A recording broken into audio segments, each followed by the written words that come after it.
అదే సార్ అది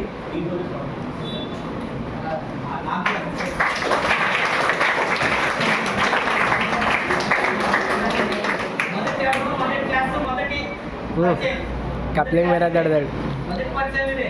మంచి పుస్తకాలు దొరకాల్సింది ఇక్కడే, మంచి గురువు దొరకాల్సింది ఇప్పుడే, మంచి పుస్తకాలు దొరకాల్సింది ఇప్పుడే, అన్ని ఇప్పుడే మీరు నిర్ణయించుకుంటున్నాను. ఏమో బాల్య వివాహాలు అంటే తెలుసు కదా, తెలుసు చేయిస్తారు. బాల్య వివాహాలు అంటే అందుకే చేతోడు రా చెప్పు అందరూ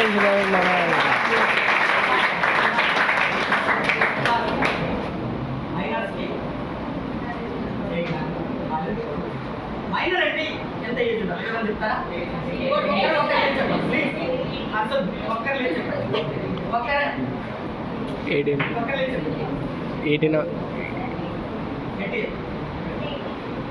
18 సంవత్సరాల లోపు ఉండాలా సపట్లో గట్టిగా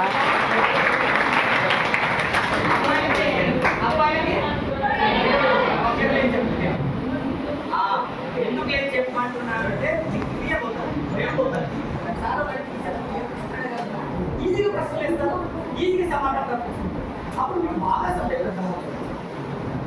అర్థమవుతుందా? నేను మీతో పాటు చదువుతున్నాను, మీతో పాటు మీ వర్షం నేను లెక్చరర్, నేను ఇంటర్మీడియట్ సబ్జెక్ట్ చెప్తాను, మెడికల్ సైన్స్ చెప్తాను. మీకు ఎంత చదువు చెప్తారా, ఎంత చెప్తే మీ మైండ్ తెలుస్తావు చెప్తున్నాను కదా. బ్రాలాడు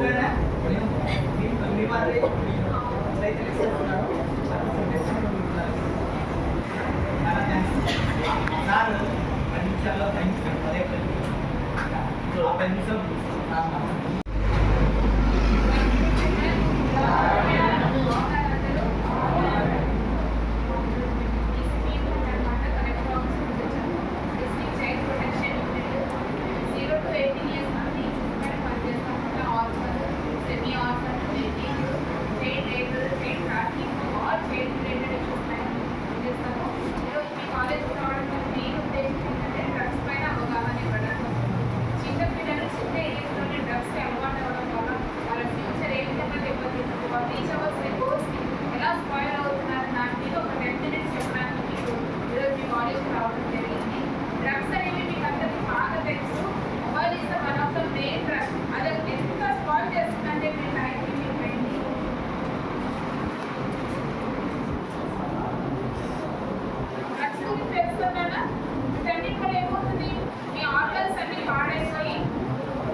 సపోర్ట్ చేయకుండా మీకు ఏమైనా హెల్త్ ఇష్యూస్ వచ్చినాయనుకో ఏదైతే ఆల్కహాల్ వల్ల మీ బాడీ పాడవుతుందో దానివల్ల పోతుంది, మీ హెల్త్ స్పాయిల్ అవుతుంది, మీ గోల్స్ కానీ మీ అంబిషన్స్ కానీ అన్నీ కూడా స్పాయిల్ అయిపోతాయి.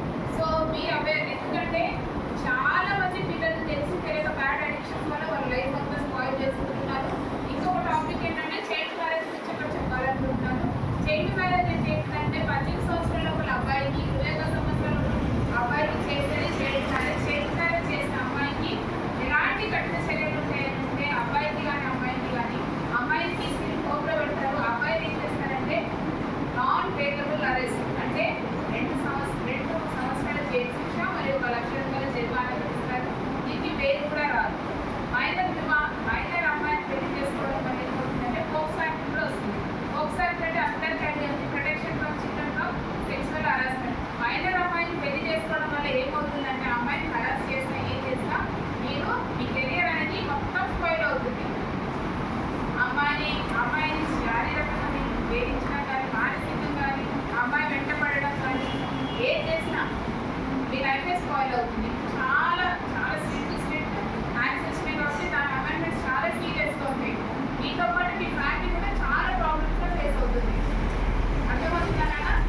ఎందుకు 18 సంవత్సరాల లోపల పెళ్లి చేయకుంటారంటే శారీరకంగా మానసికంగా ఎదుగుదల ఉంటుంది కాబట్టి అమ్మాయిలకి, మరి ఇంకా చిన్నపిల్లలు కాబట్టి వాళ్ళకి పెళ్లి చేయడం వల్ల ఒక భర్తతో కానీ కుటుంబంలో ఏ విధంగా నడుచుకోవాలో తెలియదు కాబట్టి మైనర్ పిల్లలకు వివాహం జరిపించాలని మన రాజ్యాంగం చెప్తుంది.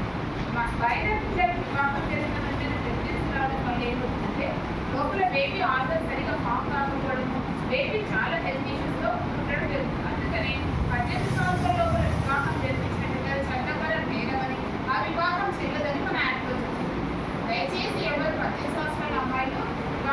చేసుకోండి. 18 సంవత్సరాలు నిండిన తర్వాత వివాహం చేసుకోండి. అబ్బాయిలు కూడా 21 సంవత్సరాల లోపల వివాహం చేసుకోరు.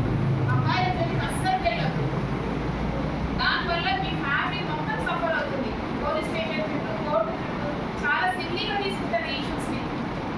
అమ్మాయిని బెదిరిస్తే అమ్మాయి చెప్పదు, చేయట్లే అనుకుంటారు. కానీ ఇప్పుడున్న కేసు కానీ అమెండ్మెంట్ కానీ జిల్లా కలెక్టర్ తిరిగి చేయడం కానీ చాలా సీరియస్గా ఉన్నారు. తీసుకోగానే ఆ అబ్బాయి మనకి బాగా వస్తున్నాడు కదా, అబ్బాయి చేస్తుంటే కదా బాగా వస్తున్నాడు, అబ్బాయి వెళ్ళిపోతే బాగా వస్తున్నాడు అన్న ఆలోచన వస్తాయి. అమ్మాయితో మాట్లాడాలని మీరు అంతా పడిపోతుంటారు. అది ఏం పడిపోకండి. అది ఏజ్లో కామన్. కొంచెం మంచిగా మాట్లాడినా కూడా మీకు అది ఇంకా హైప్ ఇస్తుంది. హై కరెక్ట్ వెళ్ళిపోతుంటారు. ఎక్స్పీరియన్స్ ఉన్నట్టుంది ఇంకా.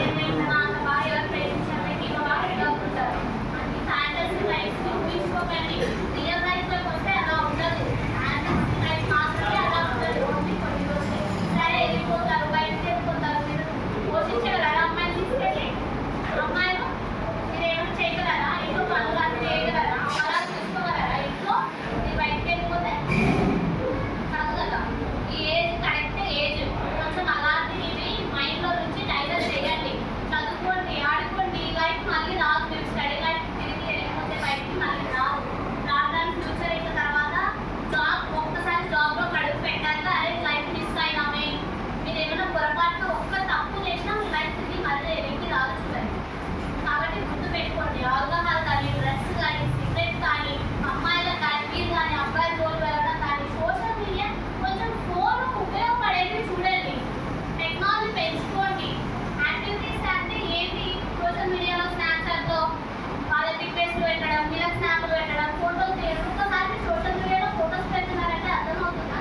ఒక్కసారి మీ యొక్క ఫోటో పెట్టాక అది డిలీట్ కాదు. అసలు మీరు డిలీట్ చేసినా మీరు పొరపాటున అమ్మాయిల ఫోటోస్ మంచిగా వేరే వాళ్ళు హరాస్ చేసి దాన్ని ఏమన్నా చేస్తే మీ పరిస్థితి ఏంటి? అబ్బాయిలైనా సరే, ఇప్పుడు అబ్బాయిలు కూడా చాలా వచ్చాయి. మిమ్మల్ని ఫోటోస్ పెట్టడం, బెదిరించడం. అబ్బాయిలు కూడా ఏం వదలరు వేరే వాళ్ళు. అబ్బాయిలు కూడా అలా చేసి డబ్బులు లాగిన వాళ్ళు చాలా ఉన్నారు. ఇప్పుడు స్కామ్ ఎలాగైనా జరుగుతుంది. అమ్మాయిలే కాదు, అబ్బాయిలు కూడా అలాగే ఉంది. కాబట్టి ఒక్కసారి మీరు మీ అకౌంట్స్ ఉన్నా కూడా ప్రైవసీలో పెట్టుకోండి. ఎవరు పడితే వాళ్ళని యాక్సెప్ట్ చేయకండి. అని ఇంకా ఊరికే పోస్టులు చేయకండి. ఏ పెడుతున్నారు అని మీ యాప్స్ ఒకసారి మీరు ఫ్రీగా ఇస్తుందంటే ఆ గూగుల్ ఎంత అంటే వాళ్ళు మన నుంచి ఎంత లాభంలో అర్థమవుతుంది. ఎవరైనా మనకి ఇప్పుడు ₹1 ఫ్రీ అంటే ఇస్తారా? ఎవరు ఇవ్వరు. అలాంటిది ఫ్రీగా ఇచ్చి మీ ఆ ఫోటోని చేంజ్ చేసిస్తుందంటే దాని వెనకాల ఎంత ఉంటుంది? మీరంతా మీ ఫొటోస్ మీరు అమ్ముకుంటున్నారు వితౌట్ మనీ. తర్వాత అవి చాలా డేంజర్. మీకు లోపల ఉన్నది అర్థం అవ్వట్లేదు. ఇంకా మీ ఫోటో పెట్టి ఏంటి చేంజ్ చేసి అన్ని ఇచ్చేస్తున్నారు. తర్వాత మీ ఫొటోస్ ఎక్కడో అక్కడ వెళ్ళిపోయి వాళ్ళు రీసెర్చ్ చేసుకోవడం, వాళ్ళు అమ్ముకోవడం అక్కడ వేరే జరుగుతుందన్నమాట. ఊరికే ఫొటోస్ని అప్లోడ్ చేయకండి. మీ సేఫ్టీ. మీరు ఒక్కసారి మెయిల్ కూడా పాస్వర్డ్ 6 months ఒకసారి చేంజ్ చేస్తూ ఉండండి. ఎవరికి చెప్పకండి. ఏ పాస్వర్డ్స్ అయినా ఊరికే ఎవరికి పాస్వర్డ్ మా వాళ్ళే కదా, మా ఫ్రెండే కదా, ఫ్రెండ్స్ అంటారు. ఏదో ఒక రోజు మోసం చేస్తారు. వాళ్ళకి నెంబర్స్ ఇవ్వడం, వీళ్ళకి నెంబర్స్ ఇవ్వడం, ఫోన్ నెంబర్స్ కానీ, పాస్వర్డ్స్ కానీ ఏదైనా సరే ఎవరికి ముందే చెప్పకండి. పేరెంట్స్ని గుర్తు పెట్టుకోండి ఫస్ట్. అర్థమవుతుందా? మీ లైఫ్ ఇదే టర్నింగ్ పాయింట్. ఎలాంటి బ్యాడ్ యాక్టివిటీస్ పోకండి. అని ఇంకా ఏమన్నా ఉంటే మీకు చేయగలిగితే నెంబర్ తెలుసా?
10